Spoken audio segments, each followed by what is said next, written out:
This podcast is a Uniting Heart and Soul production.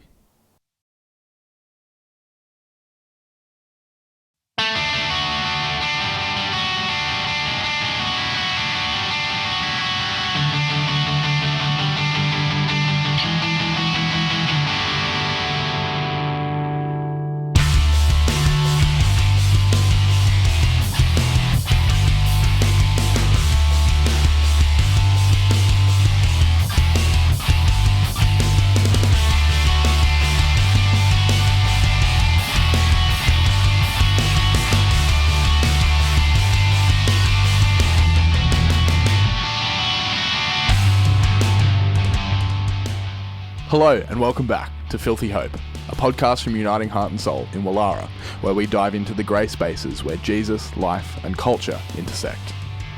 I'm your host, Jonty Cornford, Creative Director at Uniting Heart and Soul, and joining me this week is Marty Cornford, who is, amongst many other things, the bass player in Sydney-based rock band Afterthought, whose self-titled EP is available to stream wherever you listen to music. Marty is also my younger brother, so as you can imagine, we had a long and enjoyable chat about a bunch of other stuff, not just his life as an artist, and navigating how faith plays into artistry. Enjoy the episode.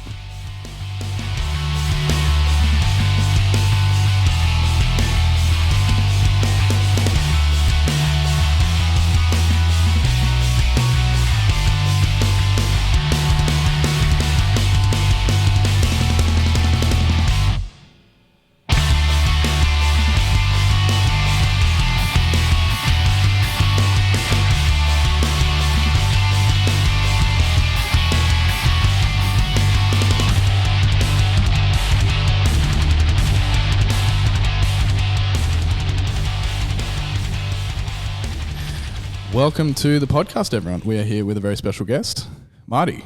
Hello. How are you? I am very well. How are you? I'm good. Do you want to introduce, people might have started to pick up that our voices are very similar. Do you want to introduce who you are and why I've asked you to come on? My name is Marty. Yes. I am Jonty's younger brother. Yes. We are from the same blood. That is right. Shout out to Anne Cornford, the OG. The OG. Who does listen. She does listen. Hi, Mum. Hey, Mum. And hi, Dad. And hi, Dad. I think Dad listens sometimes as well. I don't think they listen to the swearing one. I think it might be too much. But at the end, you did apologise to Mum. I did apologise, so it's all okay.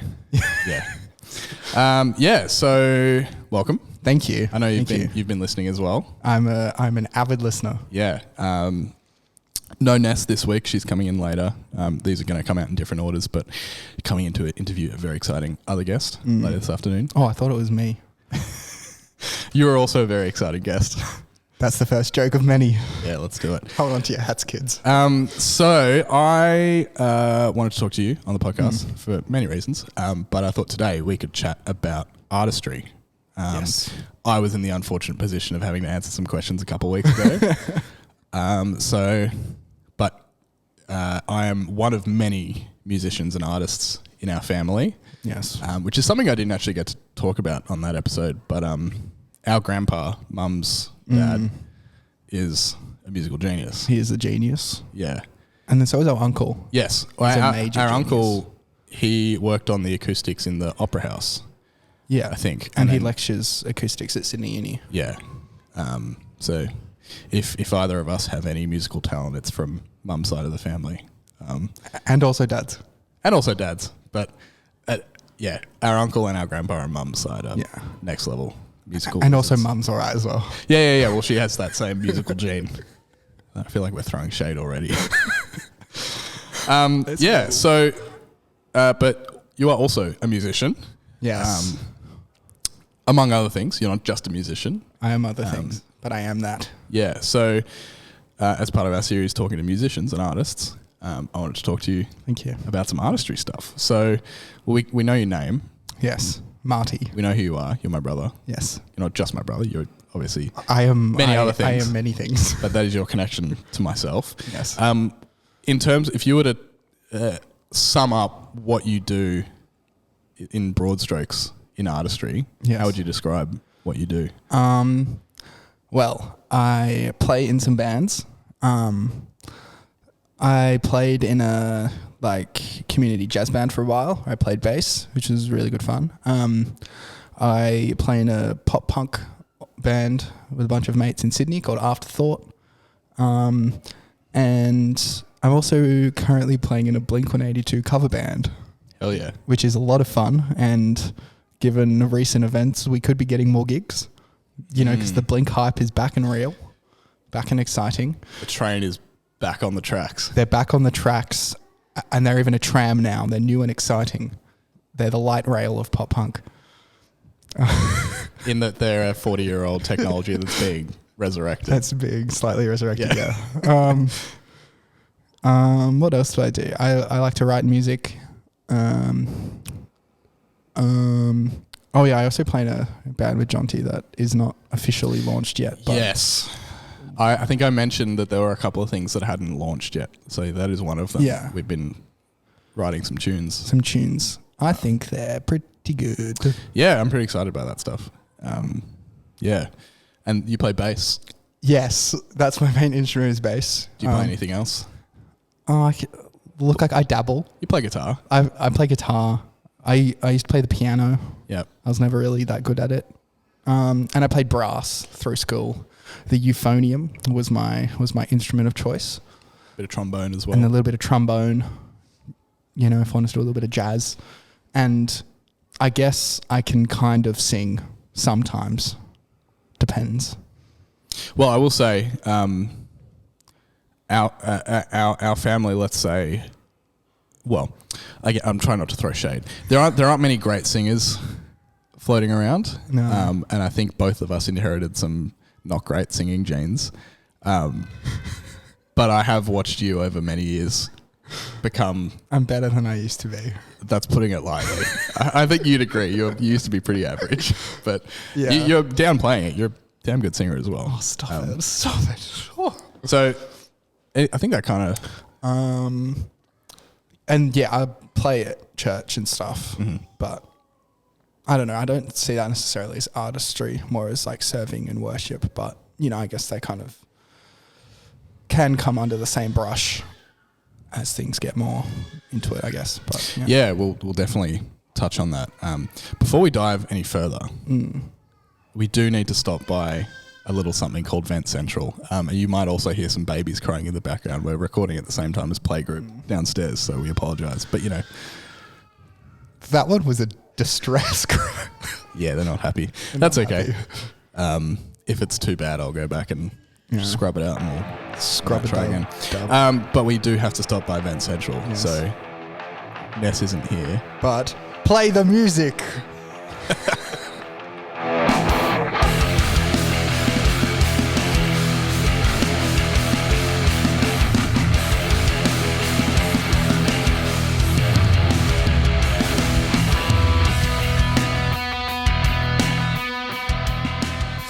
So for regular listeners, you'll know Vent Central is where one of us gets the opportunity to rant and rave a little bit about something that is giving us the shits, something that's annoying us.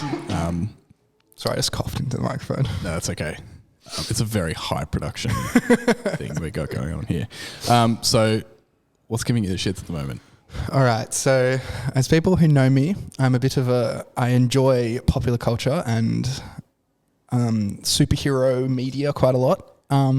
I've been quite enjoying it, just finished, but the She-Hulk TV show, I've been really enjoying it. But Marty, except I'm a white man and I'm enjoying She-Hulk. Why is that? Good question, Jonty. Because I'm not let's just put a little bleep. Yeah. So the thing that's been giving me the shits is like a lot of discourse around She-Hulk has been these like whingy little boys being like, oh no, she's a woman. She can't be stronger than a man. She doesn't have a willy. No. And then the thing I've been really interested about in the show is a lot of the kind of like reasonings that She-Hulk has a better control of her like anger than Bruce Banner, the typical Hulk, does, is because like as a woman, she's experiencing through life, like she gets catcalled, she gets paid less, she has all these things that just make life a bit harder, and she has to control her emotions and her like anger a lot, like more than Bruce did when he first turned into Hulk. And all these little boys are complaining that that's not how life works, and I just shits me off because they're the reason the show exists, because sad little boys who don't understand the female experience, and I'm not saying that I do, but I think I have a better grasp than those little losers. It's just been annoying me that the main dominant discourse has been trying to defend a stance when instead of just enjoying media that is fun. Yeah, I think I've spoken a little bit before on this podcast about people that get that attached to popular culture things that like, and this is a great example. I think I haven't actually seen the show yet, so I can't comment on the show. But, I spoilt it in the car by accident. Yeah, I'm probably going to watch it, but I don't really care that much about spoilers for that stuff anymore. Yeah, but it's just like people attaching their own personal worth to a piece of popular culture, which then, if it doesn't align perfectly with their own barometer, for example, a female Hulk. Or a Black Little Mermaid. Yeah, oh, don't get me started. Oh, I'm looking at you. If you're annoyed by that, you're a bad person. I love the... We were laughing in the car on the way here. There's a video of someone reacting to a guy complaining that, like... So for people that don't know, the new Little Mermaid adaptation, the Ariel's the name of the character, right? Yeah. The actress portraying Ariel is black. And there's this guy complaining that, like, well, scientifically speaking, it wouldn't make a whole lot of sense for someone to have dark skin that far under the sea away from the light because the skin pigmentation would have nothing to do with blah, blah, blah. She's a mermaid, you idiot. There's an octopus playing the drums. Yeah.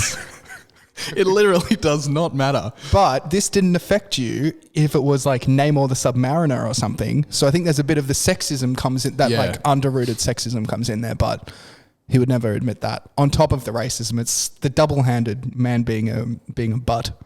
Yeah, and like the She-Hulk thing is interesting because shout out to Jack, who I think listens a little bit. Hi Jack. Hey Jack. Having a conversation with him about She-Hulk. He's a big comic book guy. And how She-Hulk is sort of like a subversion of someone like Deadpool. Yeah. Who's this hyper-masculine, fourth wall breaking root rat who sleeps around. And it's played for laughs. Yeah. And that's fine. We're okay with dudes. And like the twerking scene. Yeah. Whereas as soon as a female like She-Hulk does the same thing, it sort of highlights a little bit of cultural bias that we haven't really gotten rid of yet. And there's all these people that are like, if she doesn't want to be objectified, why is she twerking? If like you're objectifying her, that's you doing that. So it's just like, it's dumb. Because then that person saying that is the person that's objectifying someone just expressing themselves. Shits me, Jonty. Shits me. It's man children getting upset about their sandbox. Yeah. Yeah. It's like someone's taken out their toys. Yeah. But they haven't even taken out their toys. They've just like given the toy. They've given someone else toys. So the little boy, they've still got their toys. Like their toys haven't left, but someone else has now got toys, and that makes them feel like their toys are being questioned. But their toys are fine. You've still got Iron Man. You've still got your toys. Bloody hell. Outside of the fact that they're fictional. Also supposedly fully grown adults. Yes. Getting upset about it's something like a 40-year-old man sitting in mum's basement going like, oh no, She-Hulk is meaning that I now am less of a man than I used to be. Shut up. Sorry. Go spend time with your kids. Yeah. Like, what are you doing? Yeah, it's like your kids upstairs and they want to build Lego. They want to watch She-Hulk with She-Hulk. you, and you're complaining about it. But you're like, no, I'm not going to help you build your Lego because that character isn't meant to be a woman. Grow up. Yeah, no. Sorry. That vent over. Yeah, great. I get upset about that shit as well. It annoys the hell out of me. So. Yeah, and I think like our parents are kind of sick of me and my like left-wing rants all the time because they're like, we agree, Marty, just chill. And I'm like, but I need someone to... Well, you got a podcast platform to let it out. So there you go. Well, there you go. That's Vent Central. Yeah. Play the music.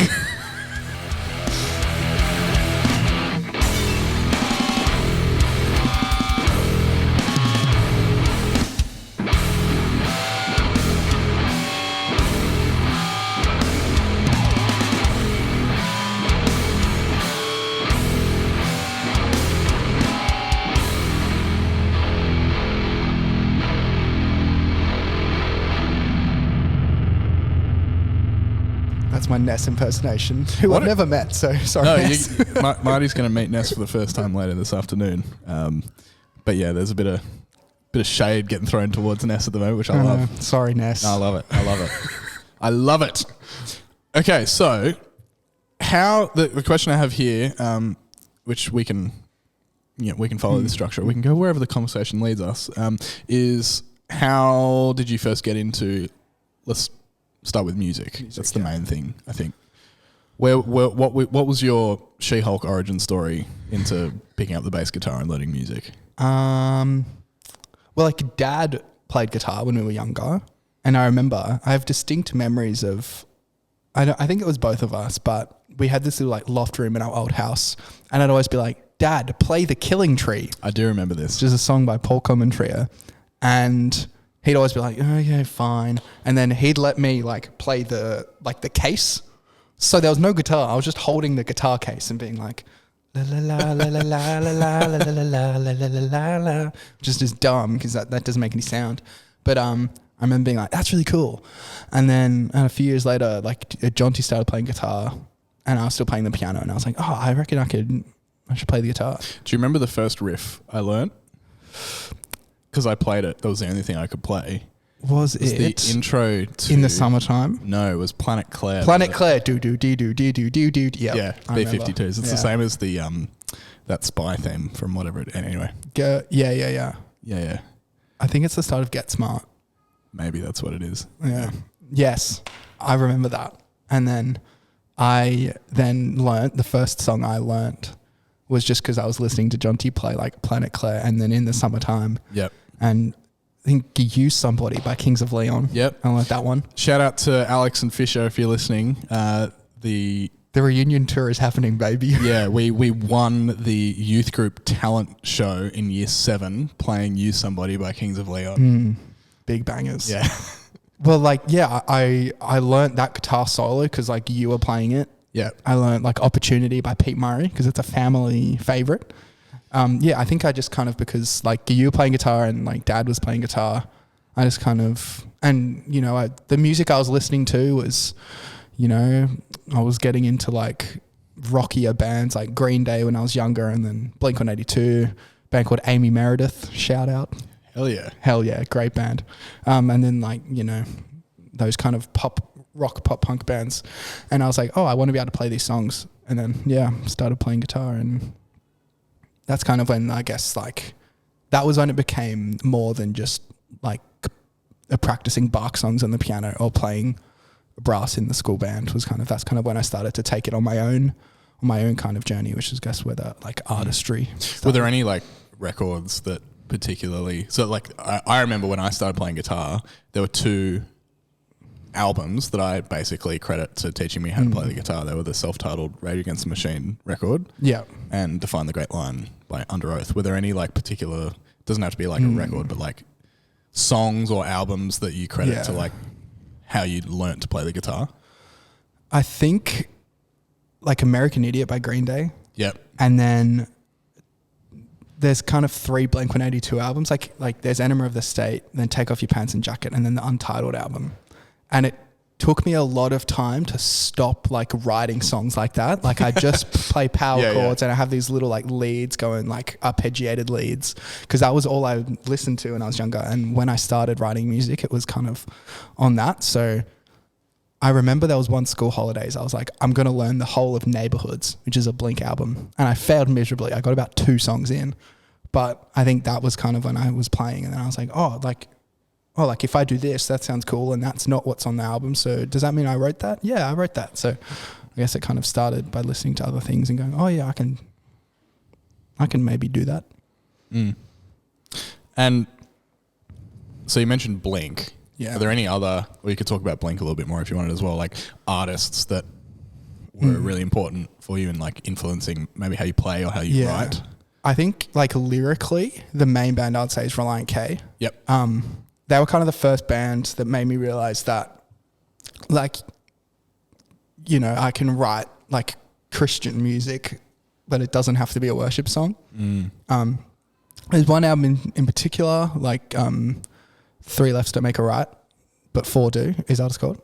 No. Yeah, two left don't make a right, but three. But three do, yeah.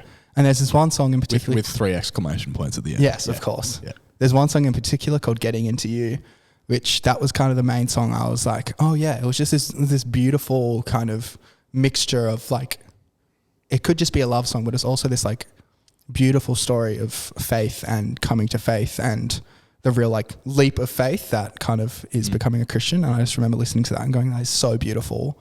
But it could also just be like a cheesy love song if you didn't like know that, you know, Matt Thiessen was a Christian or that's what they were writing about.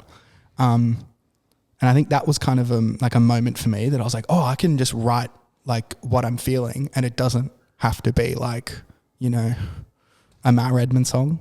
Yeah. That was Under Oath for me. Yeah, yeah. It's the same thing. I was like, wow, these are quote unquote Christian people, a Christian artist, but this sounds nothing like Hillsong, for example, or Matt Redman. Yeah. Which there are Matt Redman songs that I still pick out today for worship. Yeah, they're great. Vibes. But yeah, that moment of like, oh, as an artist, you can engage with faith meaningfully without it being explicitly Jesus is my boyfriend style worship music. Yeah. Which and I think like, you know, there's a lot of like really good Jesus is my boyfriend songs. But they serve a really great purpose. Yeah. And I thought that I like wasn't qualified to write that, which is like a dumb thing to think, but like that I wasn't like qualified to write that music, or I couldn't like, or that I'd have to just like spend days and days over a passage just being like, I have to make sure I get this right. I have to like, if I'm writing a song based on, I don't know, a part of Acts or something, I got to be so certain of what that means and stuff like that. But then I was like, oh, I can just write about my own experience. And there was an Afterthought song that one day will be released that I wrote about that. And it was just like, that was kind of this moment where I was like, oh, like I can just write music about what I'm feeling. And I think a lot of that comes from Reliant K, which is cool. They're a good band. Oh, I love that band. One of the greats. For very similar reasons. Yeah, so good. I think the guy that I mentioned ages and ages ago on some episode that heard that I was listening to metal music and got me into quote unquote Christian metal music is the same guy that got me into Reliant K. Shout out if you're listening. Love you, Morgs. Yeah. Was there anything else you wanted to add to that? Any others? Yeah, I think like if I'm thinking like musically, if I get a chance to talk about Slowly, I will. I think they've overtaken Blink as my favorite band. Wow, that's a big call. Which is a big call for a lot of people. Their first, or I guess it's their second full-length album, St. Leonard's, is probably my favorite album of all time. And that's a big deal to have overtaken some Blink stuff. It's just like vulnerability and honesty in lyrics, which is a lot of what I like to write about because, you know, I've had, you know, my mental health struggles and stuff in the past and seeing really like, well, I say past, like it's like, you know, pretty going on, but that like seeing really raw and like that kind of real like honesty in lyricism and in a way that like the music just really complements that. I just really found that, that kind of like was able to like enable me to write in a lot more like real way, I think, because it doesn't have like a lot of songs you hear on the radio are very like, we're going to a party, ooh, yeah. And I'm like... Or like vague enough that you can attach your own thing to it. And I actually really like when it's like, no, actually this is what I'm singing about. Yeah. And like, you don't have to like have the same experience or something, but I just really like that kind of like, this is what I'm going through. Like another band, Camp Cope, do that really beautifully as well. There's no way that Georgia Mac's listening, but... Come on the podcast. She's one of the greats. Yeah, she's awesome. Do you remember the Slowly show that we went to? I'll never forget. Yeah. So they were opening for The Story So Far. Yep. And they started with a song called Dinosaurs. Yep. And I had heard that Unified had just signed this new band called Slowly. And neither of us had heard them before, had we? But so we were there to see The Story So Far. And I just remember within 10 seconds, I know that Jonty probably like wasn't like watching me, but I was just entranced. It was, I've had the same experience. It was unbelievable. Like, I don't know if I believe in like love at first sight with like relationships, but hot damn, that was love at first sight. And just the vulnerability and the realism. I found that Australian artists do that better than other artists. Interesting. I found. Yeah. Like, and I think like it's something about the Australian accent as well, because, you know, that's how like both Jonty and I sing in our dumb Australian accents. Yeah. And I think, yeah, there's just something about the realism that comes with that I really attach myself to, like with Slowly, or I don't know, like I didn't talk about it before, but like Ben Lee. Yeah. Back when we were younger, yeah. like his album, like Awake is the New Sleep. That was on, we used to listen to that heaps. Which everyone just assumes that's Catch My Disease is the one song that's notable about that album cycle. That whole album is... It's banger after great. banger. Like that, the song that's on, like We're All in This Together, which... Yes. And it's like banking ads and stuff like that now. But yeah, him so raw, like raw realism and honesty. And I ended up like meeting him this year, which was really cool. And I was able to say that to him, and he was like, "Thanks, man. You should send me your music." And he liked it. So that was kind of dope. That is cool. But yeah, I think that's a very long-winded answer to that question. No, that's great. This is the sort of detail I want to get into. And to get even more nerdy now, I want to talk to you about creative process. Yes. So let's say, for example, writing songs. Yeah. So we have been spending a bit of time together writing songs over the last little while for this new project. But you've been writing songs with Afterthought. Yeah, for a long time. Yeah. As have I been writing songs for a long time. Yeah. And so first part of this question is, when you compare your process of writing songs now to when you first started, what's changed and maybe what's the same? And you can be as specific as you want. Yeah. I think, so one thing, which is a blessing and a curse, is I like understand the music a lot better. So back when I was writing songs, I don't know, when I was like 15, I'd just be like, chord, sound, and I was just like, that sounds like music. But like now I'm a lot more like, okay, but then that does that, and then that does that, and then I want to think about how that works with that, and I'm a lot more like musical nerdy than I used to be, I think. Yeah. So I think that's both a blessing, and that I can go, oh yeah, then I can do that, and that sounds cool. But it's also like, I don't just like play something that's random anymore. Yeah. Which, I don't know, there's some old Afterthought songs that it will never be released, or even ones that were released that I would never write now, because I just like, my brain works in a very different way. But I just like, it's like if I'm like watching the cricket, especially, I just like to play guitar while I watch cricket, and because I watch cricket all the time. I just like noodle, I'll play around, and I think that kind of, I'll just come up with a little lick or a little chord progression, and then I'll kind of work from that. And I think like musically, just things come to me. Like one time I had a dream about a riff, and then I've heard that too. Yeah. And then I recorded it, and I was like, how did that happen? Because like from what I understand of dreams, they don't create like new like people or things like that. I don't really know much about dreams, but like for that to happen, and then I played the riff, like I woke up and sang it into my phone. I was like, I did the same thing. And then I listened to it, and I was like, yeah, I haven't heard that before, and I didn't like recognize it. It was really interesting. That turned into a riff in an Afterthought song called Blink. There you go. Fun fact, which is also 182 beats per minute. That's a fun little tidbit for the Blink fans. For the Blink fans. Yeah. No, I have like the voice memo app on my iPhone is just full of, like, you can hear the tap running or because I've just woken up in the middle of the night and I've just hummed something into it. 100%. And I think like lyrically, I used to write a lot on the train when I was going into uni. There is stuff that, you know, and like some of it would even be more like poetry than it is songs. Like, you know, there's a band we both really like called Knuckle Puck, which they've been like jokingly labeled as being like a thesaurus core kind of thing, and like a Silent Planet, I guess, also kind of in that bubble. Similar. Just like big, like beautiful poetry words like put to music. So yeah, I'd be writing these like, you know, prose, these like long sentences, and just, you know, experiencing the world, or like looking at someone on a train and just being like, what is your day like, and trying to create stories. I think a lot of my songs I like to write are like stories, because, you know, I love movies and books and comics, and I just really like stories. So I try to write stories rather than songs, and they don't always work. Like when Jonty and I have been writing together, I had written all these lyrics, and then when it actually came to singing them and putting them to melody, I was like, this doesn't work.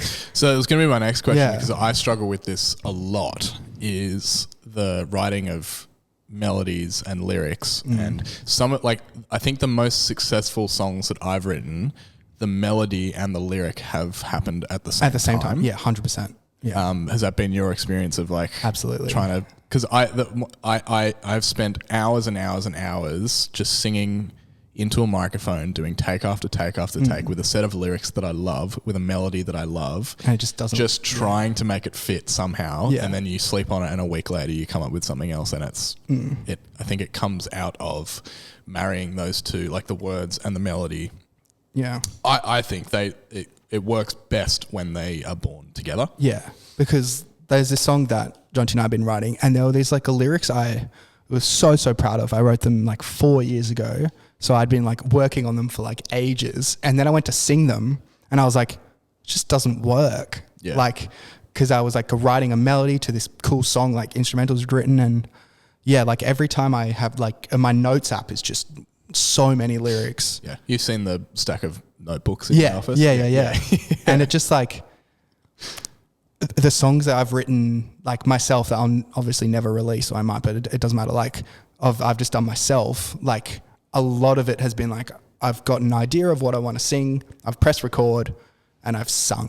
Yeah. I've just sung some words over some things, and I'm like, oh yeah, that sounds better than me trying to fit words to lyrics. Like I can always tell in a band when the singer hasn't written the words, just because cadences of sentences don't always work, and it's like things like that. And I think I find I do that even if I am singing my own words. If I haven't written them with a melody, it's just chaos. Yeah. And there's actually like, as I've spent more and more time writing, and especially it's actually interesting the way that this works in like a metal space with non-melodic vocals, like harsh screamed vocals. I actually have found that that's a really, really valuable exercise for me I can bypass the melody and focus on writing lyrics with an ear for the cadence and the rhythm of it, which is very similar to how hip hop is written and produced. I found that really, really rewarding for me, and I haven't released anything yet, but you've heard all the demos that I have of some heavy sort of it's good death metal style stuff. I find writing vocals and lyrics for that to be much more enjoyable, because I can bypass. There's one less sort of matrix for me to have to click all of those things into place with. And it's the hardest one. Yeah. I can write guitar parts, I can arrange, I can do all that stuff, but for whatever reason, melodies and hooks are just that one thing that, I think that the one that I'm proudest of is All I Want, which that wasn't exactly as we were saying, that was the lyric and the melody happened spontaneously at the same time, all at the same time, and so it automatically fit. It was conceived as one thing, as opposed to I came with the lyrics and then tried to fit it to a melody. And I've got this thing where I've got like all these lyrics and like I said before, like, life hasn't always been that easy for me. I've had some, not super significant, but some like mental health things that have been quite difficult and are quite difficult. So I've written these really like those, like I was talking about with those Australian artists, really like real and like honest lyrics, and I just can't sing melodies with them. And it feels weird for me to go to like the singer of my band Afterthought and be like, hey, can you sing this really personal like thing that I wrote? And he'll just be like, yeah, I can, but like, do you want me to? But one, like I feel weird singing it, and two, like you should sing that. Like, and then it's like, but I can't write melodies to something I've already written. It's just this like thing where I've got like all these songs I'm really, really proud of that I'm like, I'll never release them. How do you feel about the collaborative element to that? Because I come from a space where, so say for example, the art of writing fiction is entirely solitary. Like that's one person, one creative process. I know, having spent a lot of time with you and the other guys in Afterthought, Yeah. that the Afterthought is a very collaborative Definitely. Yeah. space. How do you feel? Because like that's a really interesting insight into a really personal thing with the lyrics, Yeah. and inviting that into a space with 4 other people. Yeah. How's that gone, and how's that stretched you? So there was this one moment, there was this one time when I had, I was going like, there was one, like a particular kind of instance when I was really struggling, and I'd written all these really raw, real lyrics. And I was like to the guys, I was like, okay, I think like, we should make this like concept EP about this character who's going through all these things. And I showed them to Max, and he was just like, dude, just like, that's you. I know that. Like you don't have to like, so I was like, yeah, I've written this thing about this character I've made up. He's just like, dude, don't be an idiot. Like, I know that's you. And like, we're all really good mates, especially Max, who's like my best friend. So like, he's the guy like I talk to about things anyway. So like for me to then bring like an honesty with lyrics, it's usually like the secondary, because we've already had a long conversation about it before. But in relation to like instrumentals and music, it's just so interesting to write together.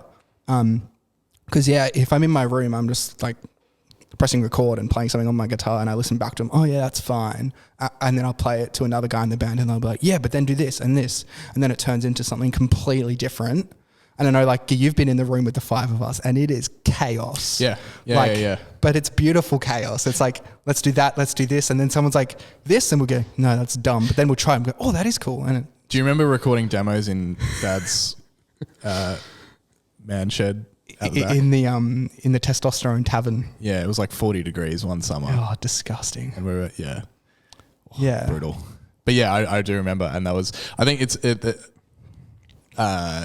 shout out Dan, if you're listening. Hi, Dan. An interesting thing with the closest I've sort of experienced to that in a really healthy way was the short experiences that I've had working with him in a number of different things. I think the key to it being really good and helpful and beneficial to the art ultimately is an understanding of ideas and riffs and lyrics and whatever, a freedom to poke and criticize and move around and cut up and move without feeling like someone else having an opinion on an idea that you had is them having an opinion on who you are. Yeah. Because I've been in other spaces where, any attempt to sort of look critically at something creative collaboratively is taken really personally. Which is sometimes hard to avoid, especially if the art is personal. Yes. Yeah. And that's art. Exactly. Yeah. And I think so that like the reason I bring up Dan is we've done some stuff remotely. I'll send audio from Sydney to Wollongong. And that I think was a really interesting thing, because you don't have that immediate personal response. Yeah. You send it off and then it comes back like a week later with all these different things done to it. The Vent Central theme music, I wrote that and tracked guitars and put in my own programmed MIDI drums, which, did the job. They were fine. I'm not a drummer, but I can sort of write drum parts. Yeah. But they sound like real drums, but to my ear, they don't feel like a real drummer has played them. Our mate Mark, legend, said, "Can you send me that with a click and no drums?" And so what you hear when we do Vent Central is my own thing that then, without any input, he just tracked drums and sent it back. Yeah. And there are things in there now that I would not have thought of in a million years. But I know other people that if that had happened, they've gone, "You've ruined my song. Yeah.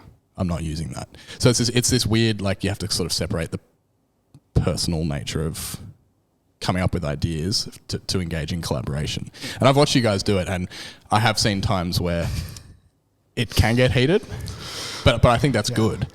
There's another story real quick. I've been listening to, and I've mentioned this before, the 10-episode podcast series of Under Oath, and their new album that came out earlier this year.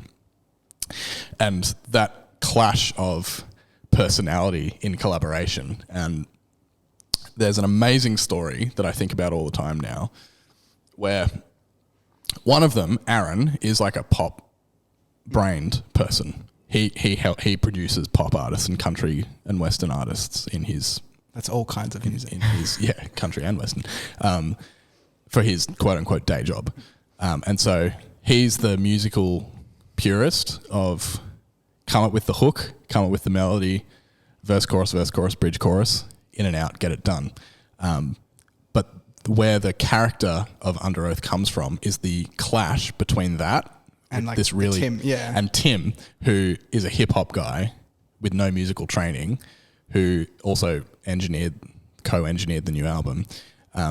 Aaron will leave and come back the day later, and Tim has spent the night cutting the song up and moving things around and looping things and doing all, and it makes Aaron want to die because he's like, all that work I put into crafting this perfect, beautiful song is now done, like completely ruined because you've cut it up and moved it around. But then you step back and look at it and go, that conflict is actually the heart of what makes Under Oath songs so interesting and cool, is because it's that clash of musical purity, quote unquote purity, whatever that means, but like the sort of more classical pop-minded musicality with the weird, edgy, avant-garde stuff that comes from just completely deconstructing the song. And I put myself in the shoes of Aaron and go, I would hate that. But also I put myself in the shoes of Tim and go, I would hate someone else in my band like not backing me to do that. So collaboration is so interesting. And it's different with every group. I think, and with that idea of like conflict, like there are some really good albums, like The Black Parade by My Chemical Romance. I know that was, recording that was not a great experience, and that album is beautiful. Yep. The like Untitled, a Blink album probably is why they broke up for the first time. Yeah. Amazing record. Just the existence of Oasis. Amazing band with amazing records. Hated each other. Have you heard the Live at Wembley record? There's an amazing documentary. I don't know where it is, but if I find it, I'll link it. About that time in the band's history. Liam had just split with his partner, and they performed 2 nights at Wembley with the goal of recording a live album. And Liam went out of his way, he's the lead singer, to sabotage it as best he could. So half the lyrics are different. Yeah. Half the time he's just ranting about his partner taking all of his shit and leaving.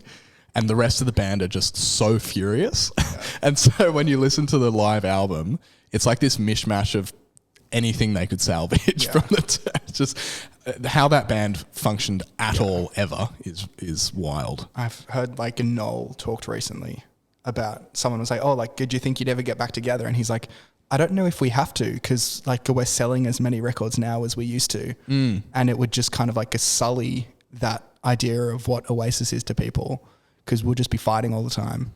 But like, he's still making lots of money. Like Liam's like selling out arenas, singing a lot of Oasis songs.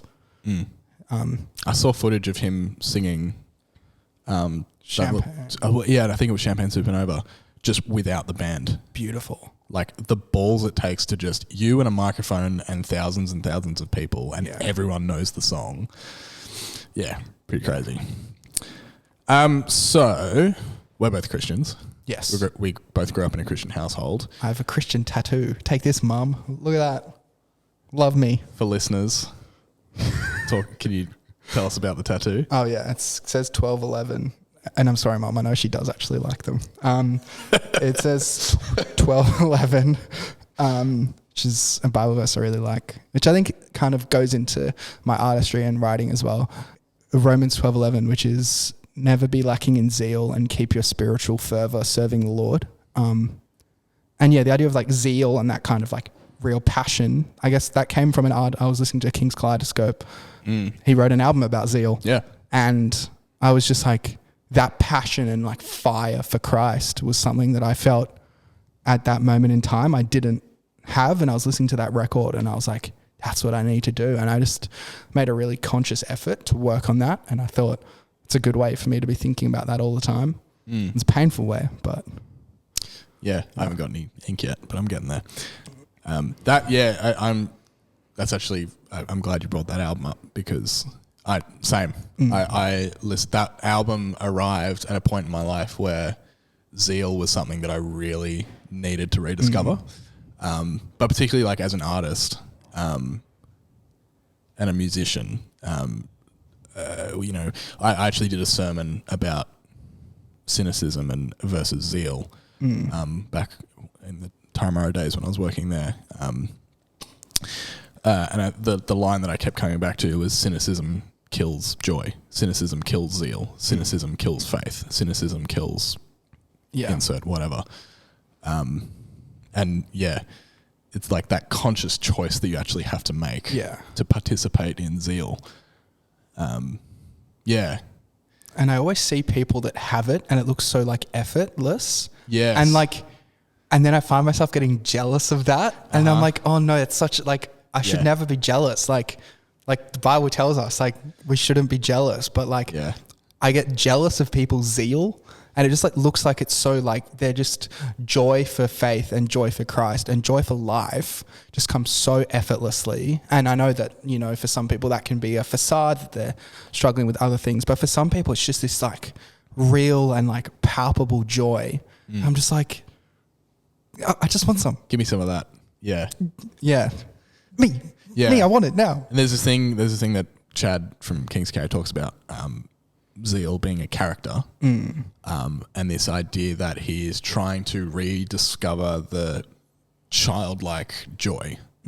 When you are, there's a documentary, a little making of behind the scenes documentary, and there's a line where he talks about like when you, this could be a paraphrase and I'm getting this wrong, but like when you're 15 and you first read Romans, and everything makes sense, and your life is just on this straight path up and down to heaven.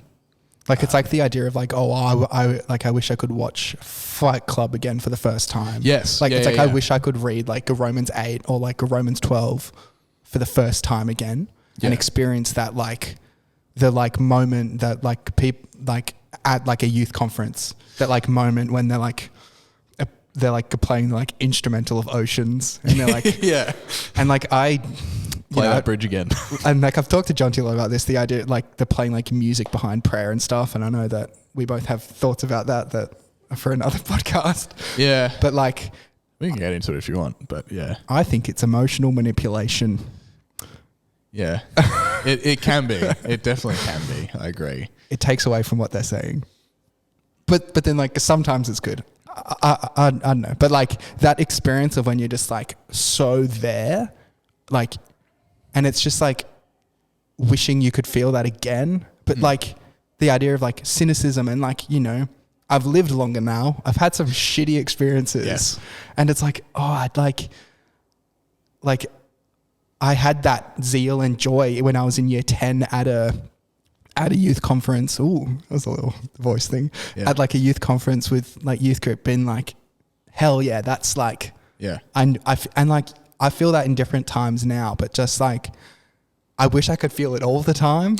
Yeah. And it's funny how that for me, that happened through music, which is a lot of how I create and, you know, attach myself to things. I think something that I have been trying to figure out is how to engage with that childlike zeal and faith that we have, you know, when we're kids in Sunday school, hearing about God for the first time, or when we're at a youth camp and everything makes sense all of a sudden. How to find that without discounting or overlooking the reality of life at the same time. That's kind of what this whole podcast is about. Yeah. Is how to... the grey space. Yeah, how to find that childlike faith again that makes sense amongst the realities and the complexities of life. Because I think there's an unhealthy way of disassociating and ignoring whether it's legitimate trauma or just the realities of life or the whatever, and compartmentalizing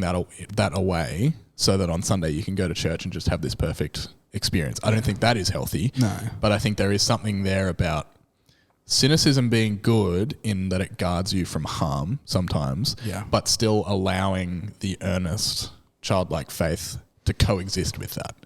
And that's really difficult. I don't know. Still don't know how to do that. But I wish I knew. Yeah. Maybe one day on this podcast we'll crack it. But if anybody knows, send it. Yeah, send us an email. Send us an email. I'd love to hear from you about that. CC me in so I can. Yeah. Well, at that point we can stop the podcast because we will have figured it out. We would have cracked it. Yeah. So because I spoke a little bit about this a couple of weeks ago. It was last week when we're recording this, but when this comes out, it'll be a couple of weeks ago. About Christ's presence in the way I express myself through music, and not necessarily as I want to write songs to bring praise to God, which I do. Yeah. That is part of my expression of musicality is praise and worship, and the church Sunday morning space of what music looks like, but that's like a very small part of it. So I'm wondering, can you speak to how your faith and the presence of Christ in your life feeds into your creativity and your music? Yeah, totally. So I think like the Sunday stuff is interesting because like I think there are a lot of people that write that music and it's a lot better than what I could do. So I've just kind of gone like, if one day I feel like Christ is telling me to write something like that, or I feel like that's something I'll do it. But at the moment I'm like, no, it's just going to be shit. And I've tried and it was shit. So, and I'm like, look, like Joel Houston just does it better than I do. Like Matt Redman does it better than I do. Like the guy from King's K does it better than I do. Like, and that's okay. And I think for me, it's just kind of being like, I've got a way that I can musically express my faith. And somehow that's through playing pop punk music. That's through like at home crying to Sly Withers. Last week, kids, happened last week. And I think, that like with like Afterthought, like before every show, we'll get a little huddle and like we'll pray. We'll just be like, let's have fun. Let's like try have that joy, like, and let's try glorify God in the way we can. And if that's playing 4 chords and singing about, I don't know, nothing and everything, that's what it is. And like I said before, I've written all these like vulnerable and like really intense songs that I've just like, I don't know if it's actually poetry, I don't know, but like that's kind of the way I like to express my faith is through just writing stuff down. It's in my notes and no one will ever see it. But like, there are times on a Sunday morning if I'm playing and I'm like, if I can help someone else praise and worship God while I'm doing it as well, like job done. Like I feel like that's what I'm here to do. Like music is, something I can do. And I think, if I can help other people find Christ through, the 6 strings or the 4 strings, like then that's kind of what I'm trying to do. Yeah. Navigating the space between worship and music is always really interesting to me because often if I'm up in front of church, for whatever reason, I'm tired. I've had a shitty day. Whatever. Yeah. I'm not experiencing that praise and worship as it's happening, but it's putting yourself in that space to be that person to allow other people to do that. I've had some experiences at, the church I'm at now, which I adore, but it's like very like, okay, let's make sure that's perfect. And the service runs, like they pretty much have a guy there who makes sure the service runs and the songs all sound perfect and that kind of thing, which for some people in the congregation, for most people in the congregation, I'm sure that is exactly what they need to find God in that moment. But sometimes for me, I'm like, and like the band will like play in 2 services in an afternoon. So we'll just do it, right, okay, let's do it again. And sometimes it feels like, it's like the first time or the second time I'll really be like, I'm really worshipping and finding faith now. But then sometimes I feel a little bit like a fraud. Yeah. And it's why I stopped worship leading at the church I used to go to, because I was like, I'm exhausted. Yeah. I'm not worshipping in this moment. I can't do this. Because if I'm not, then what are they doing? But I think, I don't know how related that was to what you were saying. No, this is all good stuff. Yeah. And I think because at the moment I work on a Sunday morning here at Wallara, and I worship elsewhere in the evening. And I actually found it way more difficult, and this, I don't know if this is a good or bad thing and what this says about me, but when I was working and worshipping at the same place, I actually found it really unhelpful for me at times because I couldn't differentiate between this is work and this is worship. Yeah, totally. And merging those two, even just the idea of getting paid to take part in worship, I felt really icky about, which I think that's more on me, even though there are lots of ethical issues around paid staff in churches and how that, like, don't even get me started. Yep. But that's another series. Yeah, well, maybe, yeah.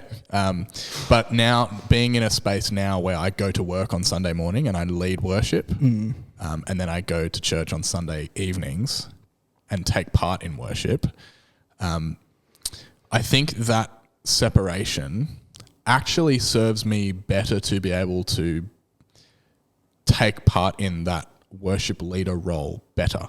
Yeah, because I'm primed because there's that separation. I know on Sunday mornings my job is to make sure that the congregation has worship facilitated to the best of my ability.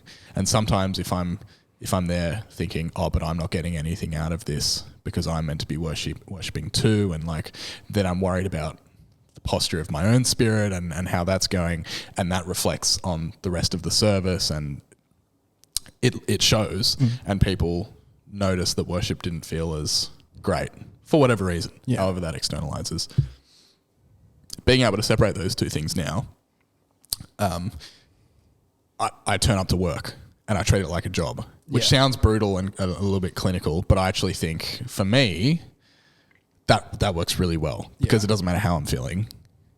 You know, you can't just like, oh, I don't really feel like going to work today unless you are sick. Yeah. It's the same. I treat it the same. That's my job and my calling and my responsibility to serve the community. Yeah.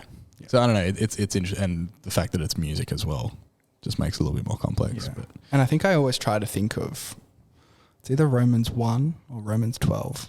Don't quote me. Oh, it's like I'll say, it's Romans 12. It's Romans 1, and then you can cut and... Sure. So I said the right thing. I will definitely not leave the whole thing in. Thank you.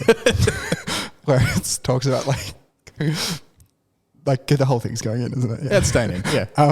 Talking about like being like a living sacrifice to Christ, and that's what like worship is. And I just think like if my living sacrifice is playing guitar when I've had a shitty day, that's what I have to do. Yeah. And obviously that's not necessarily what that verse means, but like being able to like just give everything as worship, and sometimes that can be doing that. And I think that kind of comes from the idea of like really trying to find zeal. I think they're like very close to each other, those passages. Yeah, I've had experiences where I have not been in the mood. Yeah. Like I've had to drag myself to church where those worship experiences have been the best. Where all of a sudden God meets me in my cynicism and stubbornness and just like hits me in the chest and goes, like, sort it out. Yeah. Here I am. What are you going to do? And I'm just like there at worship going like, oh my goodness. Yeah. So it can lead to some really powerful worship experiences because ultimately, you know, God finds, I think in my experience, God finds a lot of our grievances a little bit funny. Yeah, because he's in how, come on, guys, in how inconsequential they are sometimes. Yeah, it's like, I overcooked my pasta, and now I have to go lead worship, and he's like, dude, boo fucking who? Like grow up. Yeah. I just think that I always try to think of that like living sacrifice thing, and that comes through music, and you know, that's why I try to think if I'm like playing a punk show or if I'm up on the platform playing at church, like I try to do that the same, because if I'm the same all the time and that same is being a living sacrifice to Christ, that's kind of what I'm trying to do. And I remember a while ago when I was, 12 or something like, and it happened a bit later as well, people like surprised I was a Christian. And that made me think like, okay, that means I'm a different person when I'm at church and when I'm somewhere else. And that's obviously like a whole different thing. But me being like, okay, I need to be the same person. And that person has to be the person that is so proud to be a Christian. Yeah. And so like over the top, not like over the top, but like extravagant. Like extravagant and like bursting with zeal and passion. And, you know, I think like I'm not there yet, but I think I'm getting there. And I just remember that one comment, someone being like, oh, I didn't realize you were a Christian. I was like, oh, shit. Yeah. Like that was like, that sucked. Like, yeah. Like hearing I think a similarly formative moment for me, and I'm not going to name them because that's unfair, but there was a leader at a youth camp that I went on over summer holidays who was obviously older than me, but then when I started at high school, they were in year 10 or 11, I think. And to me, my image of them was this super humble, really nice, the epitome of like because when you're that age, you look up to guys that are older than you, almost like this monolithic thing of who you get to be soon. Yeah. And I ran into them at school. And I was a fresh-faced year 7 and they were a year 11 kid or whatever. And I won't tell them what they did, but like my image of who they were was just instantly completely changed. And I remember actually being kind of unsettled and a little bit confused as to how the person that I knew over the summer holidays was also this other person that I saw at school. Yeah. I was like, wow, I have to figure out how I feel about that, and how as a Christian I now feel so convicted for Christian, like for my faith in Christ, not to just be this thing that I go to on Sunday and check the box. It's actually who I am as a person. And we've been talking a little bit about at the youth group that I'm helping out at, how this idea that grace is unfair inherently. That's the joy of it, is that the beauty of grace is that it's so unfair. It is so unfair. And that's the only reason that we receive grace, is because of how unfair it is. And so being a quote unquote good person because you believe in Jesus, more out of obligation, as opposed to this thing that you cannot actually control. When you receive such unfair and extravagant grace, it actually changes your behavior from the inside out, because you can't control the response that gives you, as opposed to, well, I'm at this camp as a leader, so I'm going to behave this way, but now I'm at school with my mates, I'm going to behave this way. Yeah. And I find it because, like, you know, I don't know if it's like I play cricket and I'm around like the cricket club culture, which is like, sport's an interesting one. Yeah. Like, and like I've been in like club cultures that are worse than the one I'm in now, but like just really trying to like fly the flag. Yeah. And, you know, a lot of the stuff those kind of blokes say is like just gross, and trying to navigate that as a Christian and a lefty, like, in trying to like stand strong in who I am is, I think that kind of leans back to this, like, you know, previously when I probably wasn't as strong in my faith as I was now, I just kind of let that happen. But I feel like, you know, things like trying to recapture that zeal and passion has kind of helped me to be able to get there. Amazing. We've gone for ages. We could keep going. We could. Maybe we'll have to have you back. Yeah. Oh, stop it. I'd love to. Before we go over to Gratitude, are there any projects, shows, anything that you want to plug while we're here? Sure. So my band Afterthought has 2 EPs out on Spotify. First one is called A Full Circle. It's fine. It's good. They underplay one, it, but it's good. The second one. I also have to jump in and say it's good, because I had a hand in writing a little bit of Jonty it. Helped. It's good. Jonty helped me. And then there's another EP that's self-titled, which I think is a bit better. I wouldn't disagree. And then there are a couple of songs in between that are also quite good. You got some Blink cover shows coming up as well, right? Yeah. So in a couple of weeks, playing a Halloween Blink cover show with my friends Brendan and Luke. Legends. Who are legends, which will be lots of fun. And like Afterthoughts just simmering away, just like letting all the ingredients get to know each other in the pot. We've got some cool stuff cooking. So if you're interested in Australian pop punk music by 5 white dudes.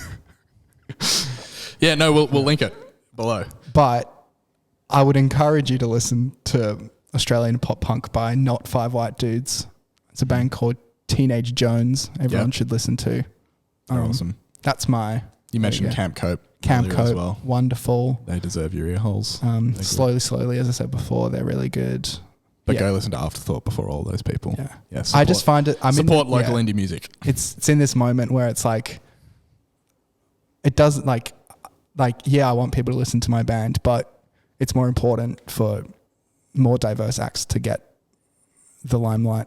Because, there are 5 white guys up on stage. That's every second band. Yeah. I don't think that representation is that important. But if we can give bands like Teenage Jones and people like that, where people can see themselves on stage that they haven't seen before, is good. But also, if you want to listen to my music, that'd be all right.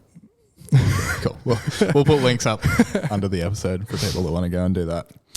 Well, let's do Gratitude. So, for people that may not be regulars, Gratitude is where we talk a little bit about something that we have that we're grateful for amidst the grit and shittiness sometimes of life. So we're going to play the music and we'll be right back.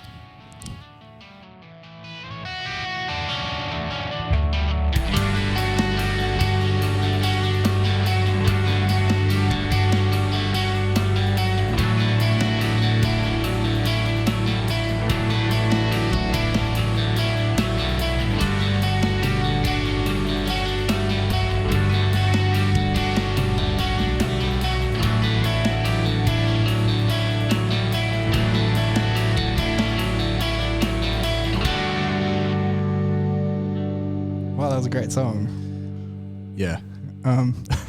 So it's a funny story about that riff, right? I was wondering if we were going to go here. I think Jonty wrote that riff years ago. Yes. On this, I think did you write it on the green the hollow body? I think I did. Yeah. Yeah. I bought that guitar for $50 and I wrote so many riffs on it, and our friend Ellen now has it. Yes. Yeah. But I've listened, so Jonty and I all go play each other's songs we write all the time. That one riff has been in hundreds because it's such a great riff and he's just tried so hard to find the right song to put it in. So that's me throwing Jonty under the bus, but it's fantastic. And no, it's good. One day it'll be in a song. One day. And it will be good. So Gratitude, I think, the last few months have been a bit hard for me with various personal things, and I've been finishing off my uni degree, and I'm just really grateful for Jonty and a couple of my friends, my other sibling Susie.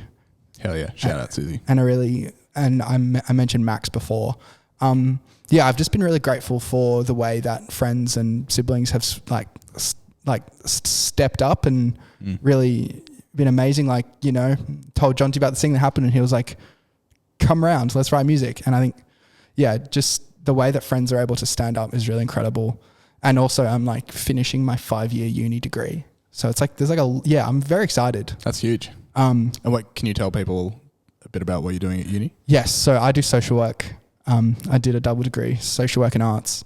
And I have an essay due in a week and a half entitled, How Do Dominant Discourses About Mental Health Frame People's Experiences of Normal? Interesting. I wrote that question and it's a cracker. It's a banger. It's a good question. Sounds really interesting. So I just get to write about why a lot of mental health assessment and therapeutic interventions and discourse just alienate people like me and others who have struggled with that. So almost finished that, and just the support networks I've been able to find have been so great. So my gratitude is for Jonty. Yay. And my other friends. But mainly me. No, mainly Jonty. I'm kidding. Get keen for that Loner Blood track. Yeah. That's the name of that band we were talking about. I'm happy to plug Loner Blood. It doesn't exist anyway yet. Yeah. Good songs. It'll be taking over the world shortly. Yeah. On a Spotify account near you. Yeah. Amazing. Thanks for coming. Thank you for having me. I kind of asked a lot of times to be on and he let me come on. Oh, no, this was amazing. I was looking forward to this, and we are going to have to do it again because we went for a long time and I feel like we just cracked it open and we can keep going. So I'm an interesting... There's a lot going on. Yeah, absolutely. I feel like there's way more of your story that we could talk about on this podcast. Thanks for sharing. That's all right. I hope it was interesting and has an insight into faith and artistry and absolutely life. Yeah. Yeah, and as I said, we'll link a bunch of stuff down below. Yeah. People to go check out the stuff that you do. That about does it. Now, when we finish, this is all staying in, by the way. Yeah. Ness will go, I'm Ness, and then I go, and I'm Jonty. Would you like me to say I'm go not? for it. Yeah. Because sometimes she kind of says it and there's just kind of an awkward little silence, and then she goes, I'm Ness, and it kind of, I'm Marty. And I'm Jonty, and this is Filthy Hope, and we'll see you next week. That's how it's done, Ness. That's how it's done. I'll meet you soon. We'll see you all next week. Thanks for listening. Don't forget to go and check out Afterthought on streaming services. I can recommend all of their music, but my personal favourite songs of theirs are either Tightrope or Rainfall Blues. Go and see them at a show as well. Follow them on socials to make sure that you get tickets to shows whenever they're announced. If you like this podcast, you can support us by leaving a 5-star review for the show on your chosen podcast platform. This really helps us cut through to audiences more efficiently and helps us to get the algorithm a little bit more on our side to suggest our show to new listeners. Honestly though, the best way to support this show is by telling your friends about it. If there's someone in your life who you think would enjoy listening to the show, take this as your prompt to go and tell them about it. You can find us on socials or get in touch more directly by emailing us at filthyhopepod@gmail.com. We'll be back next week for another interview about artistry, this time with my good mate Jack Sherlock, whose music you can check out now wherever you listen to music. We'll see you next week, but until then, remember, take Jesus seriously and don't be a dick.